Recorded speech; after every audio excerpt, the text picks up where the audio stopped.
So I'll be the first to admit, I don't always get it right the first time. And that's why today we're gonna talk about 10 movies that I had to rewatch to love. And thinking about this list was so interesting to me because it was really a look back at my growth as a film appreciator. You know, I think for a lot of fans, when we start getting really into movies, our growth shows as us becoming more critical because we don't want to like too much stuff. That would be dumb. We want to have taste and be discerning. But then at a certain point, it starts going back the other way and our growth shows as a greater ability to enjoy more things. And I kind of think that's the thesis statement for this video. So my name is Daniel with the Cobwebs channel, and let's get started.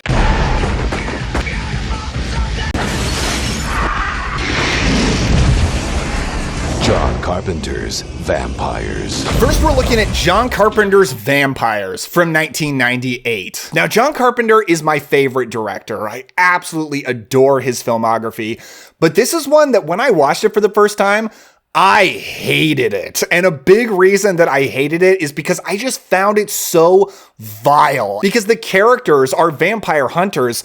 They are not good guys. You got James Woods, who's this really rough, mean dude who's very insulting to like everyone around him. He's constantly throwing out these slurs. And his partner is Daniel Baldwin, who's trying to help this woman played by Cheryl Lee, who's starting to become a vampire, but really he's terrible to her and is like hitting her constantly. Oh, brother, this guy stinks! And then I rewatched it because I'll give any John Carpenter movie a second chance. And I felt like it unlocked for me that it is a Western, which is a genre I really love. And it's about a group of gunfighters. And the archetype of the gunfighter in a classic Western is the gunfighter is not a good guy. And he's not a guy that belongs in society, in polite, civilized society.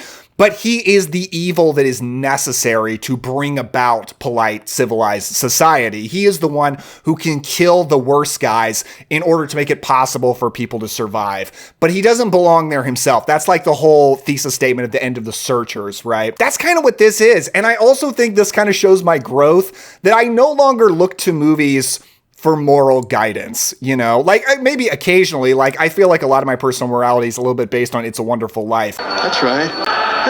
But not John Carpenter's Vampires. And I can watch a movie about some bad dudes who are fighting badder dudes. They're a group of anti-heroes. You've got an incredible vampire in here, Valak, who's so cool. The vampire action is great. And it became a movie that like I kept throwing on in the background. I kept being like, I kind of want vampires on again. And I've seen it several times now. I bought the 4K. I really, really like this movie. So one that I turned around on big time, and I'm really glad I did. The Church from 1989. So this is a movie about a Gothic cathedral that is built on a mass grave of slaughtered people back in the Middle Ages.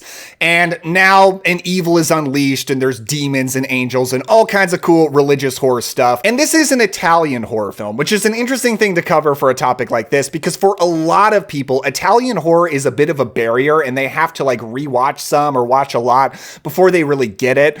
And I didn't actually have that for the most part. My first Italian horror movie was Suspiria, and I loved it right away. And I've just been an Italian horror fan ever since.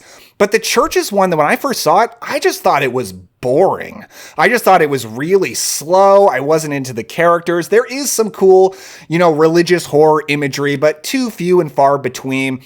And then when I rewatched it, I ended up loving it, and I didn't find it slow at all. And this leads me to a thesis statement that I think about a lot, that I actually think the ability to enjoy slower movies is a bit of a muscle, and I do think you have to work it. If you are mostly just used to watching like new Hollywood films, faster paced films, which wasn't exactly me when I saw this, but it's going to be a lot harder for you to enjoy a movie that's a little bit slower. And almost anytime I talk about like any movie, I will inevitably get people in the comments that call whatever it is slow, boring, blah, blah, blah. And sometimes that might be their legitimate opinion, but sometimes I think you might just be too used to fast movies and you might need to work yourself up to it a little bit. And I do think it's valuable to do that. And The Church is one that I rewatched it. I didn't find it slow at all. I actually did get into the characters. I thought the story was really interesting. It may be that I didn't really get the story the first time, and I did the second time. And seriously, the religious horror imagery on display here is out of this world with like a goat-headed devil monster and Angel. The Angel is one of the coolest things I've seen in like any 80s horror film. Great stuff here. So I ended up loving The Church. I've heard from a lot of people who watched this for the first time fairly recently when this physical media release came out that they thought it was boring, and I don't know, might need to give it a second chance like I did. Exactly what is it we're fighting against? Lycanthropes. That's werewolves to you and me.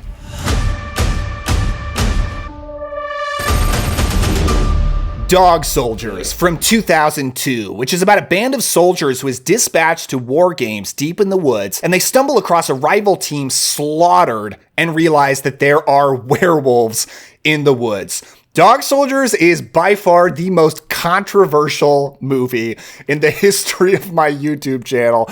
And it is the movie that inspired this list when I rewatched it recently. A couple of years ago, maybe a year and a half ago, I did a video on my top 15 werewolf movies, and Dog Soldiers wasn't on that list, and people were furious about it. Like, the cult of fandom around Dog Soldiers is truly like nothing else I've ever seen. Like, people act truly religious. But it wasn't on the list because I saw it years ago and I didn't really care for it. I didn't rewatch it before I made that list, just didn't put it on there, and I had no idea the storm that was waiting for me by doing that. So ever since that happened, I've been interested to give Dog Soldiers a second chance.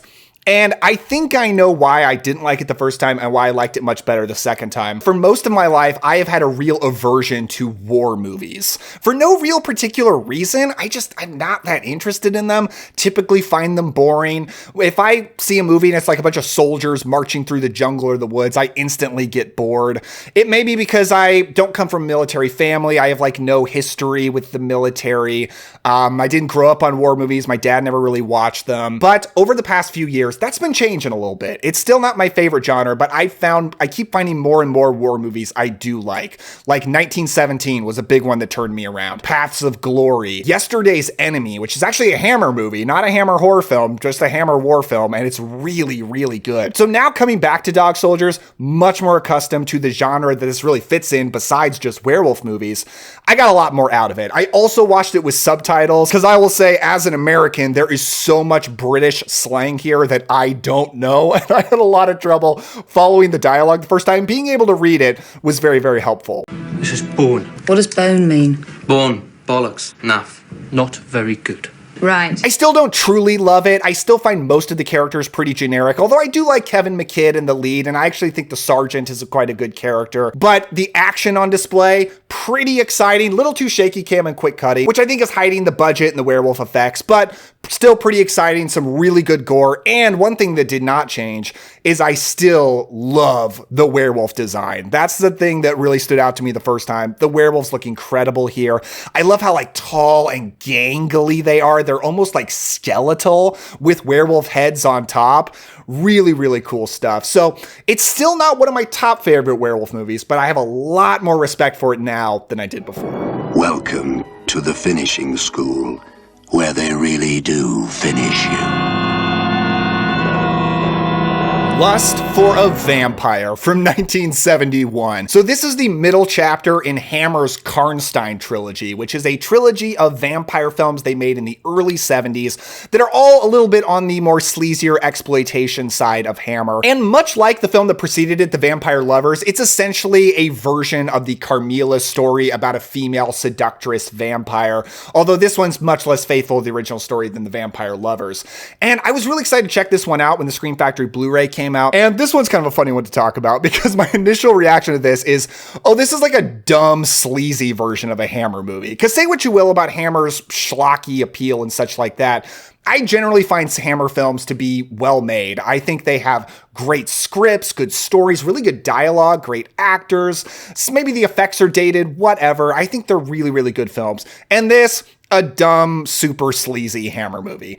But then when I rewatched it, I was like, oh man, it's like a dumb, sleazy version of a Hammer movie. That's just fun. And I had a lot of enjoyment with it. I did end up liking the main character a lot more. I thought he just sucked the first time I watched it. Oh, brother, this guy! I don't know, I got a little more interested in him the second time, a little more invested in the romance he has with the vampire, and I did appreciate that this is one that really has like a legitimate love story between a human and a vampire, and you actually don't see that in Hammer films hardly ever. And it's still beautifully shot, very brightly colored, has some really cool horror imagery here with like a vampire resurrection with a satanic ritual kind of thing.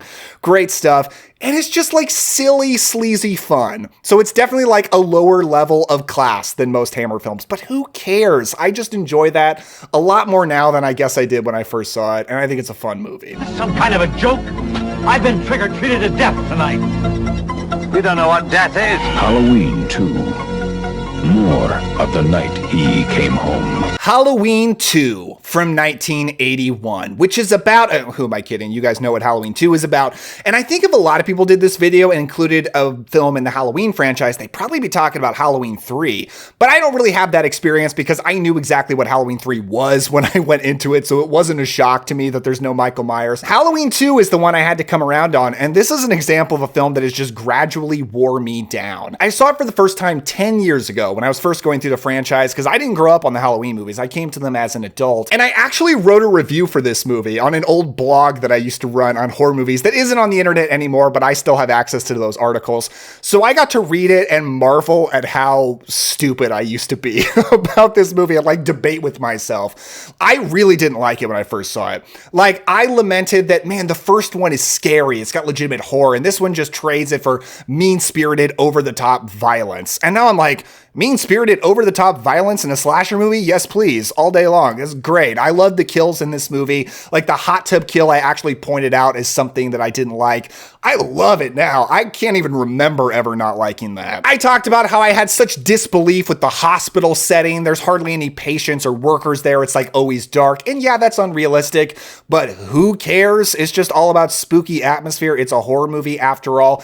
And what really shocked me the most is I didn't like the score, because the score for the original Halloween movie is my favorite horror movie score of all time. There's just no beating the brilliance and simplicity of John Carpenter's Halloween score. Mind-blowing. And this one is very much the same, except it's updated for the 80s and it's synth. It's a little more poppin'. It's got more of a beat to it.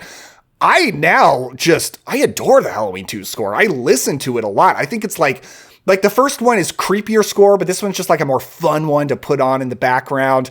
I'm shocked that I used to not like that. I don't understand it. But I do know that how I came around on this movie was it wore me down. I just kept feeling drawn back to it. I was like, yeah, Halloween 2 is a bad movie, but I kind of want to watch it again. Or, you know what, Halloween 2, it's kind of all right. I kind of want to watch that again. And now I'm at the point where I've seen it so many times, and I just love it. I don't think it's even close to the original. Don't get me wrong. I think the original is one of the greatest movies ever made. Halloween 2 is not, but it's very enjoyable to watch. I love the score. I love the kills, the atmosphere. I love Michael Myers and his bleeding eyes. It's such a cool image. I don't love that Laurie Strode spends almost the whole movie in a hospital bed, so that's kind of a shame. But Halloween 2, it's a blast. I can't believe I ever didn't like it. Torso from 1973, which is an Italian giallo film that takes place on a college campus and is about a masked killer going around killing beautiful co-eds.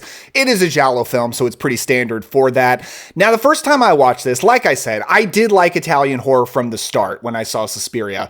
But this one I thought was boring, and I thought it was just way overly sleazy. It felt a little bit more of a sexploitation film than even a giallo or a slasher film or something like that. And I don't know, guys, I rewatched it fairly recently, this Arrow Video 4K release, and man, I enjoyed it a lot. I didn't think it was slow or boring at all. And I actually thought it was a lot less sleazy than I remembered. And I think that kind of just speaks to how I have been desensitized. Now, I'm just a lot more used to like 70s exploitation movies and such like that. So nothing in here felt like too much or too over the top. And I thought it worked really well as a slasher movie. Like the kills are great. They're scary. I've also become a big fan of the lead actress, Susie Kendall, because I think she's so great in The Bird with the Crystal Plumage and several other movies too. And then the whole third act of this movie, most all the third act, is like a silent sequence, like a cat and mouse game of Susie Kendall trying not to get killed by this killer, but being locked inside a house with him. I remember thinking that was really boring the first time. This time I really got the suspense of it. And I think it comes from paying greater attention, where if you're watching a wordless sequence of just two people running around, if you're not paying close attention, it's going to get boring. But if you're really paying attention to the location of where the characters are, what's really happening, what this character's trying to do and what this character's doing, and you've really got to watch it because your ears aren't going to help you so much, they're not talking, then you can really get into it. So sometimes when people talk about movies being boring, that I don't think are boring at all, I do wonder how close of attention they're paying to what's really going on. And I think I was guilty of that, and I'm still guilty of that at times, I'm sure. But Torso has become quite a favorite. I think it's a really cool movie. That's a classic right there.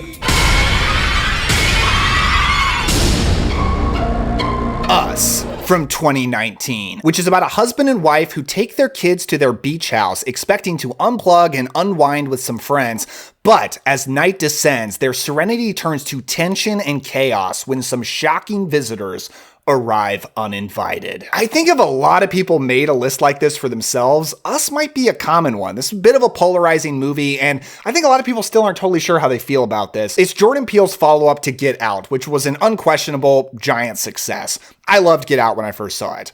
Us, I didn't dislike, but I just had some real sticking points with it. Now, I did absolutely love the characters. I loved the lead performances from Lupita Nyong'o and Winston Duke. They are so charming. The family dynamic is so great. And when their tethered doppelgangers show up, Lupita Nyong'o's performance as that other character is so amazing. But the thing that blocked me from loving this movie is the reveal to the mystery is so insane. And like, I'm all for suspending disbelief, but I thought it was just the most unbelievable thing I've like seen in so long. Like, I can't even fathom a reality where that could possibly, and I'm not going to say what it is, by the way, no spoilers, but I can't even fathom a reality where that could ever be physically possible. It just seems so ridiculous to me. But then when I rewatched it, I don't know, guys, I just didn't care about that anymore. And sometimes that's as simple as it is to like love a movie you didn't love before. There are certain flaws with it. You got some problems with it, but sometimes you just got to acknowledge, I don't care.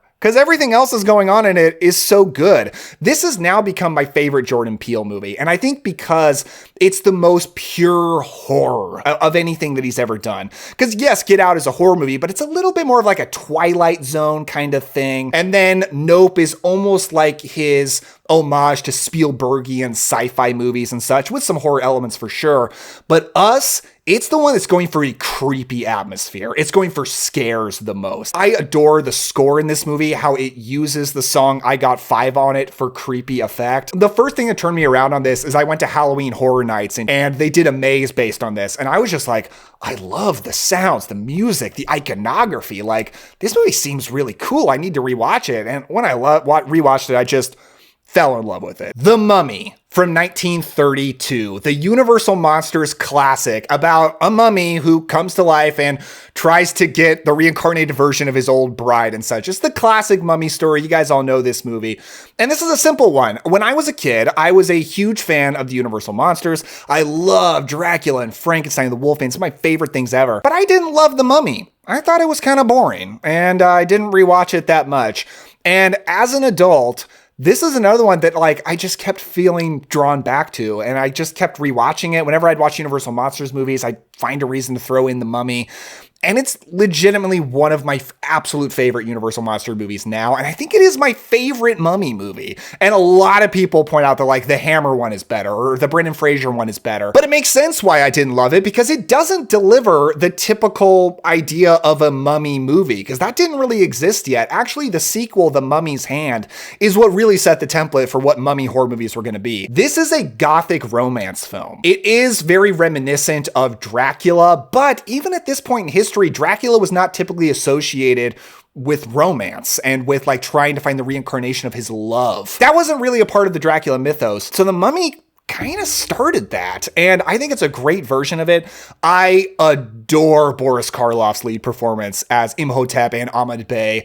I think like it is something truly special. You know, he gets so much credit for Frankenstein, and he should, but like, guys, The Mummy too. It's got one of the most interesting leading ladies of any Universal Monsters film, played by Zita Johann, who's also a really interesting person in real life. So I just love the dark, incredibly macabre, death-obsessed love story that is The Mummy. Should have gone to Vegas. It was a nightmare film. We got spooked and we had bad dreams, all right?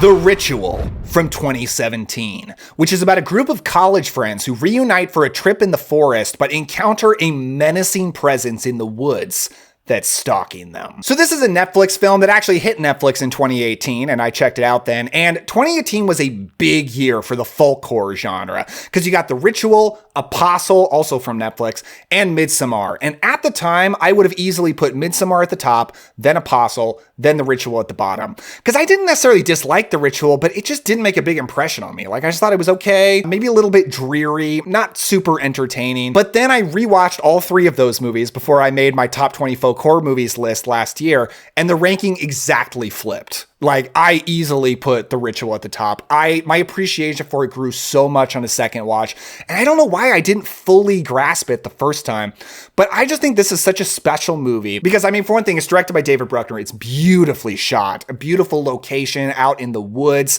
great cast. I actually love Rafe Spall in the lead role. He's actually a character actor who I see in supporting roles a lot, but it's great to see him in a lead. He's so good. And I just think this movie is so profound for adult men.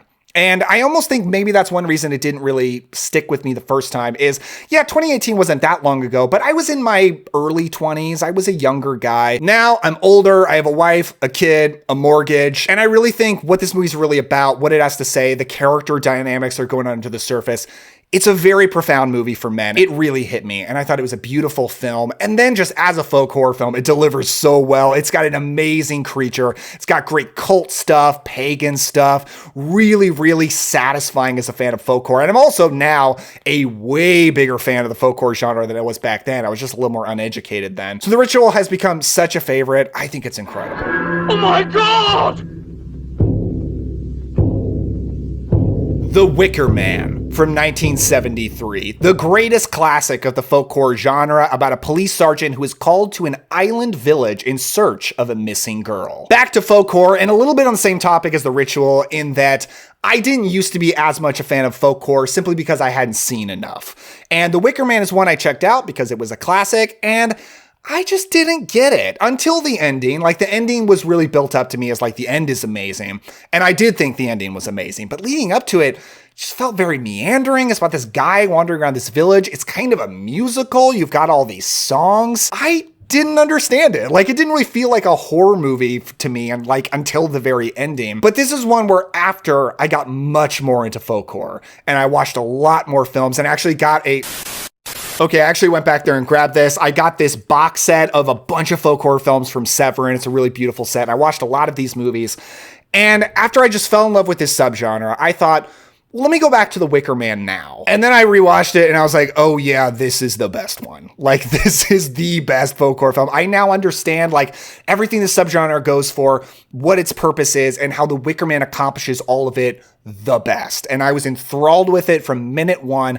I loved watching this police sergeant, who's a very complex and interesting character who you could have lots of debate about, wander around this village, encountering all these strange people. I think Christopher Lee is brilliant in this movie. I mean, Christopher Lee famously did this movie for free because they couldn't afford him, and he just believed in it so much, and he was right. And now I just love the music. I think every song is great. Every time a song hits, I'm like, awesome. Love it. 5 stars. Before I go, I just want to give a massive shout out to my patrons who truly make this channel possible. If you want to support me, there's always a link to my Patreon in the description below. And I want to give a special shout out to the Boogeyman's Closet, Sophia, and Andy Barkham. You guys are the absolute best. So that's my list, but what are some horror movies you don't feel like you got the first time and really loved on a second watch? Let me know down in the comments below. And if you enjoyed this, check out this video right over here or this playlist of a lot of my recommendations list. And if you haven't yet, I would appreciate a like and a subscribe. Thank you all so much. Don't forget to enjoy yourselves today. Have some fun, and I'll see you next time. Bye.